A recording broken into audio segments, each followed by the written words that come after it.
Welcome to Guide Guru. We hope this video helps. You start by isolating the damaged section and gathering tools so you don't fumble mid-repair. Cut out the bad segment. Make 2 clean perpendicular cuts so you have enough wire to work with. Once done, strip roughly 5-7 mm of insulation from each conductor. This exposes the thick power wires you must preserve for fast charging. Make sure to keep pairs and orientation intact. That preserves impedance and reduces heat. You're now ready to prepare each conductor for joining. You tin each stripped wire to ensure solder flows and forms a solid joint.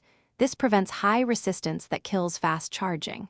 Next, align and join the thick V-bus conductor first. It carries the charging current, so a low-resistance solder joint is critical. Then join ground and the data pair, preserving any twisted geometry to maintain signal integrity.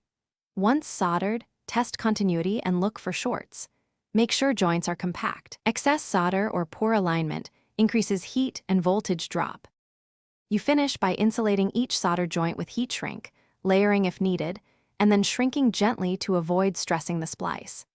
After insulation, measure continuity and resistance across V-bus.